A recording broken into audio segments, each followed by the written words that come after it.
ಜಯಶ್ರೀ ಗುರುದೇವ್ 8ನೇ ತರಗತಿ ಗದ್ಯ 6 ಯಶೋಧರೆ. ಲೇಖಕರು ಮಾಸ್ತಿ ವೆಂಕಟೇಶ್ ಅಯ್ಯಂಗಾರ್.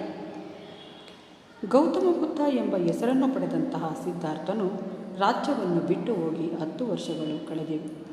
ತನ್ನ ತಂದೆಯನ್ನು ಕಾಣದೆ ಈ ಕಡೆಗೆ ರಾಹುಲನಿಗೂ 10 ವರ್ಷಗಳು ಆಗಿವೆ.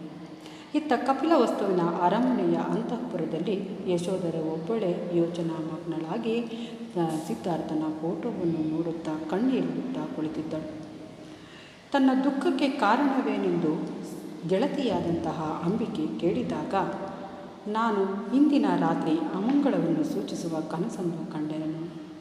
ಅದು 10 ವರ್ಷಗಳ ಹಿಂದೆಯೂ ಕೂಡ ಇಂತಹದ್ದೇ ಕನಸನ್ನು ಕಂಡು ಎಚ್ಚರಗೊಂಡಾಗ ನನ್ನ ಪತಿಯಾದ ಸಿದ್ಧಾರ್ಥನು ರಾಜ್ಯವನ್ನು ಬಿಟ್ಟು ಹೋಗಿದ್ದ. ಅದೇ ರೀತಿಯಾದಂತಹ ಕನಸೊಂದು ಇಂದು ಬಿದ್ದು ಎಚ್ಚರಗೊಂಡು ನೋಡಿದರೆ ಮಗ ಇದ್ದಾನೆ. ಆದರೆ ಎಲ್ಲಿ ನನ್ನ ಮಗ ನನ್ನನ್ನು ತೊರೆದು ಹೋಗುತ್ತಾನೋ ಎಂಬ ವ್ಯಾಕುಲತೆ ನನ್ನನ್ನು ಕಾಡುತ್ತಿದೆ.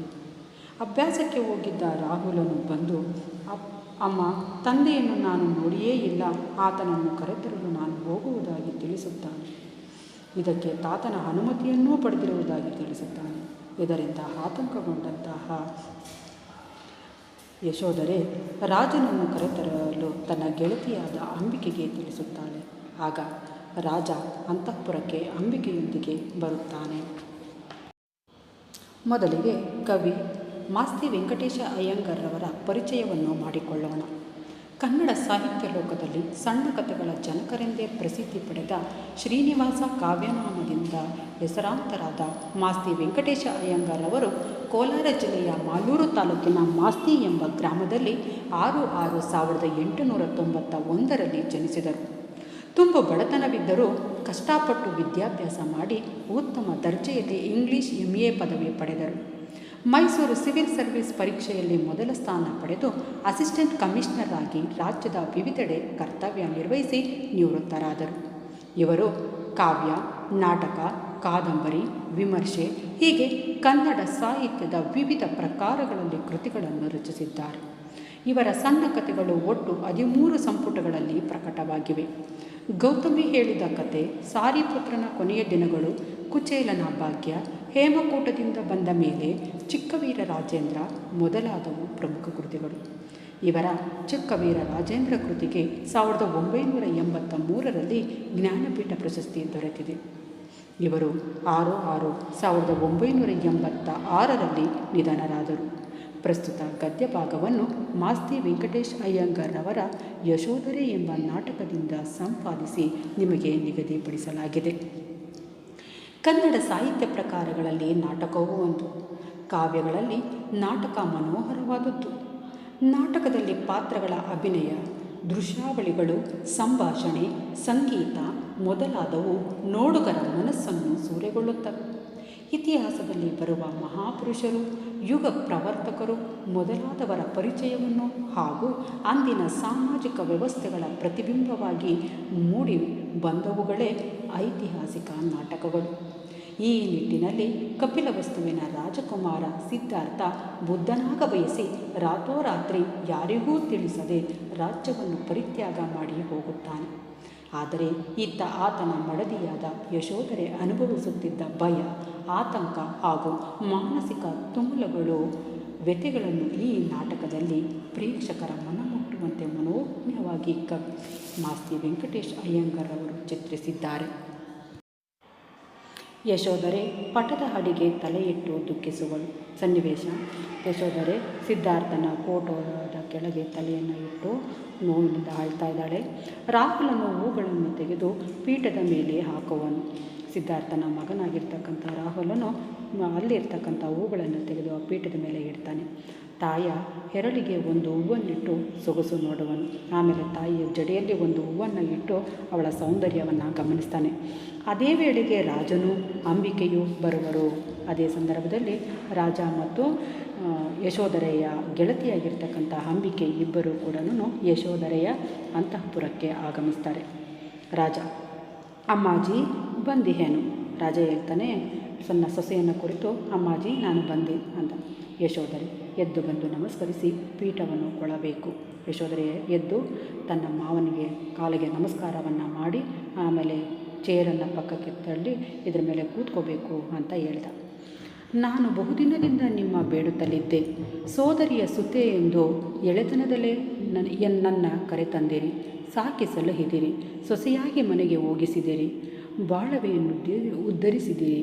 ಕನಸಿರಲಿ ಎಣಿಸಲಾಗದ ಸೌಖ್ಯಗಳ ನಾನು ನಿಮ್ಮ ಅರಮನೆಯಲ್ಲಿ ಅನುಭವಿಸಿ ಸುಖಿಸಿದೆನು. ಹೇಳ್ತಾಳೆ, ನಾನು ಬಹುದಿನಗಳಿಂದ ನಾನು ನಿಮ್ಮನ್ನು ಕೇಳಬೇಕು ಅಂತ ಇದ್ದೆ. ಏನದು ಅಂದರೆ, ನಾನು ನಿಮ್ಮ ತಂಗಿ ಮಗಳು ಅಂತ ಹೇಳಿ, ಸುತೆ ಅಂದರೆ ಮಗಳು ಅಂತ, ತಂಗಿ ಮಗಳು ಅಂತ ಹೇಳಿ ಚಿಕ್ಕಂದಿನಲ್ಲಿ ಎಳೆತನ ಅಂದರೆ ಚಿಕ್ಕ ವಯಸ್ಸಿನಲ್ಲೇ ನನ್ನನ್ನು ಈ ಮನೆಗೆ ಸೊಸೆಯನ್ನಾಗಿ ತಂದ್ರಿ, ಸಾಕಿದ್ರಿ, ಸಲಹಿದ್ರಿ, ಆಮೇಲೆ ಸೊಸೆಯನ್ನಾಗೂ ಕೂಡ ಈ ಮನೆಯಲ್ಲಿ ಮಾಡಿಕೊಂಡ್ರಿ, ಆಮೇಲೆ ನನ್ನ ಭಾಳ ಚೆನ್ನಾಗಿರಬೇಕು ಅಂತ ಎಲ್ಲ ರೀತಿಯಲ್ಲೂ ಕೂಡ ನನಗೆ ಸಹಕರಿಸಿದ್ರಿ. ನನ್ನ ಕನಸಿನಲ್ಲೂ ಕೂಡ ಎಣಿಸಲಾಗದಷ್ಟು ಸೌಖ್ಯ ಅಂದರೆ ಸುಖವನ್ನು ನನಗೆ ನೀವು ಒದಗಿಸಿಕೊಟ್ರಿ ಅಂತ ಹೇಳಿದ್ಲು. ನಿಮ್ಮ ಅರಮನೆಯಲ್ಲಿ ಅನುಭವಿಸಿ ಸುಖಿಸಿದೆನು. ಇದೆಲ್ಲವನ್ನು ಎಲ್ಲ ರೀತಿಯಾಗಿರ್ತಕ್ಕಂಥ ಒಂದು ಸುಖವನ್ನು ಕೂಡ ನಾನು ಈ ಅರಮನೆಯಲ್ಲಿ ನಾನು ಅನುಭವಿಸಿದೆ ಅಂತ ಹೇಳಿದ್ಲು. ಅರಮನೆ, ಅರಸನ ಪ್ಲಸ್ ಮನೆ, ಇದು ತತ್ಪುರುಷ ಸಮಾಸಕ್ಕೆ ಉದಾಹರಣೆಯಾಗಿದೆ. ರಾಜ ಹೇಳ್ದ, ನನ್ನ ಅರಮನೆಯಲ್ಲಿ. ರಾಜ ಪ್ರಶ್ನೆ ಮಾಡ್ತಾನೆ, ನನ್ನ ಅರಮನೆನಾ ಅಂದ. ಅದಕ್ಕೆ ಯಶೋಧರೆ ಹೇಳ್ತಾಳೆ, ನಮ್ಮ ಅರಮನೆಯಲ್ಲಿ, ನಮ್ಮದು ಅಂದು. ನಿಮ್ಮ ಐಶ್ವರ್ಯದಲ್ಲಿ ಕಣ ಮಾತ್ರವನ್ನು ನನಗೆ ಇಲ್ಲವೆನ್ನದೆ ನನ್ನ ಪರಿಪಾಲಿಸಿದಿರಿ. ಪತಿಯನ್ನಿತ್ತಿರಿ, ದೇವರಾಗಿರಲೆಂದು ಪತಿಯನ್ನೊಮ್ಮೆ ನೀಡಿರಿ, ನನ್ನ ರಕ್ಷಿಸಿರಿ. ಮತ್ತೆ ಹೇಳ್ತಾಳೆ, ನಮ್ಮ ಅರಮನೆಯಲ್ಲಿ ಎಲ್ಲ ರೀತಿಯಾಗಿರ್ತಕ್ಕಂಥ ಐಶ್ವರ್ಯವನ್ನು ನನಗೆ ನೀವು ನೀಡಿದಿರಿ. ಒಂದು ಕಣದಷ್ಟು ಕೂಡ ಯಾವುದನ್ನು ಇಲ್ಲ ಅನ್ನದೆ ನೀವೆಲ್ಲವನ್ನೂ ನನಗೆ ದಯಪಾಲಿಸಿದಿರಿ.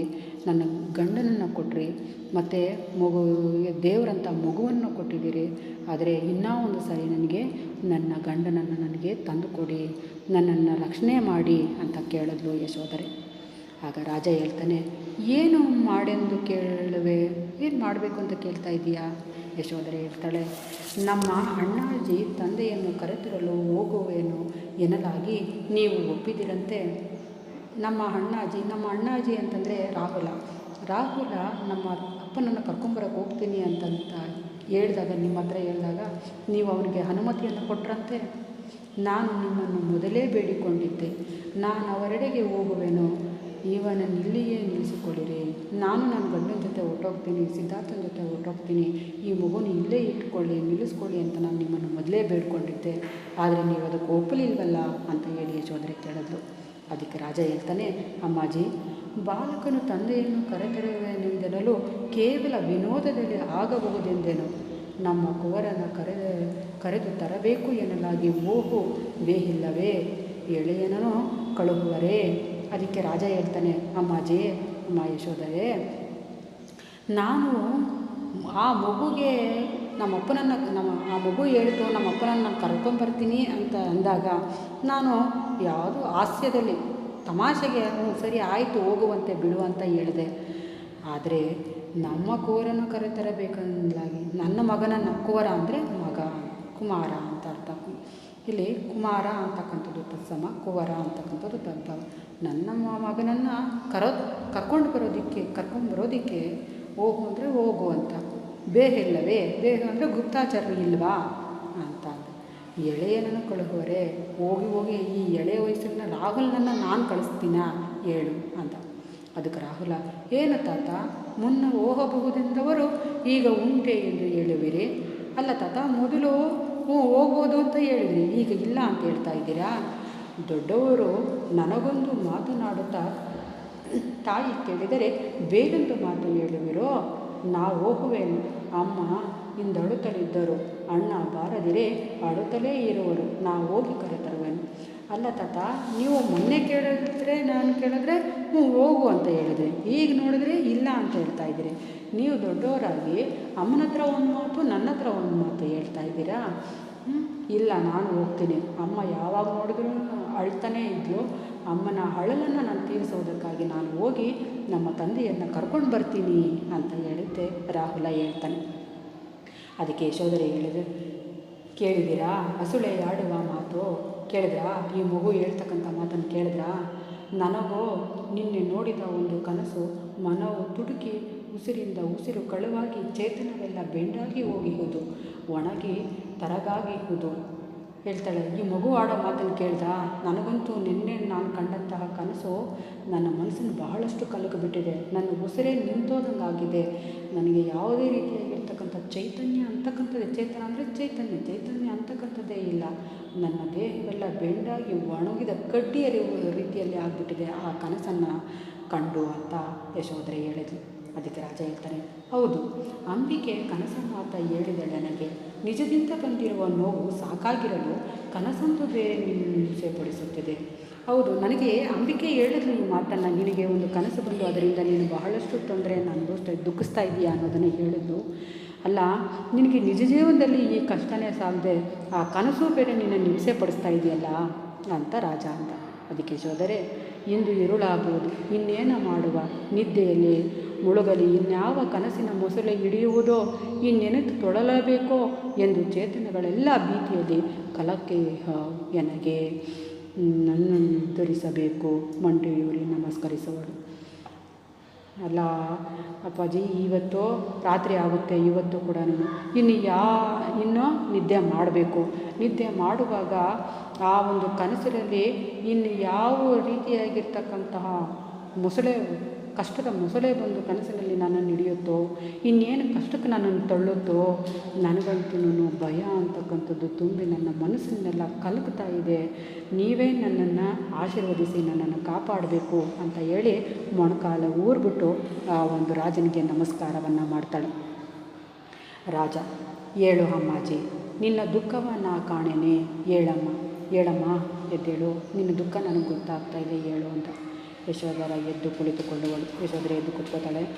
ನೀ ಬಲ್ಲೆಯಂತೆ, ಗೊತ್ತಿಲ್ಲ, ನಿನ್ನ ಅಣ್ಣ ಸನ್ಯಾಸವನ್ನು ಸ್ವೀಕರಿಸಿದನು ಎಂದು. ನಿನ್ನ ಗಂಡ, ನಿನ್ನ ಅಣ್ಣ ಅಂದರೆ ಒಡೆಯ, ನಿನ್ನ ಒಡೆಯ ಸನ್ಯಾಸತ್ವವನ್ನು ಸ್ವೀಕರಿಸಿದಾನೆ ಅಂತ ನೀ ಹೋಗಿ ಆತನನ್ನು ನೋಡುವುದು ಸರಿಯಪ್ಪುದೇ? ನಿನ್ನ ಗಂಡ ಈಗ ಸನ್ಯಾಸತ್ವವನ್ನು ಸ್ವೀಕರಿಸಿದ್ದಾನೆ, ಈಗ ನೀನು ಹೋಗಿ ಆತನನ್ನು ನೋಡೋದು ಸರಿನಾ? ಹೇಳು ಅಂತ ರಾಜ ಕೇಳ್ದ ಯಶೋಧರೆಯನ್ನು. ಯಶೋಧರೆ, ಹೋಗಿ ಕೇಳುವೇನು, ಹೋಗಿ ಕೇಳ್ತೀನಿ ಅಂದು. ಅದಕ್ಕೆ ರಾಜ ಹೇಳ್ತಾನೆ, ಸನ್ಯಾಸಿಯಾದವನು ಸತಿಯ ನೋಡುವ ಮಾತು ಸಂಪ್ರದಾಯಕ್ಕೆ ವಿರೋಧ. ಸನ್ಯಾಸತ್ವವನ್ನು ಸ್ವೀಕರಿಸಿರ್ತಕ್ಕಂಥವನು ತನ್ನ ಹೆಂಡತಿಯನ್ನು ನೋಡ್ತಕ್ಕಂಥದ್ದು ಆ ಸಂಪ್ರದಾಯಕ್ಕೆ ವಿರೋಧವಾಗಿರ್ತಕ್ಕಂಥದ್ದು ಅಂತ ಹೇಳಿದ್ದೆ ರಾಜ ಹೇಳ್ತಾನೆ. ಇನ್ನು ಉಳಿದಿರ್ತಕ್ಕಂಥ ಭಾಗವನ್ನು ಮುಂದಿನ ವಿಡಿಯೋದ ಮೂಲಕ ತಿಳಿದುಕೊಳ್ಳೋಣ. ಧನ್ಯವಾದಗಳು.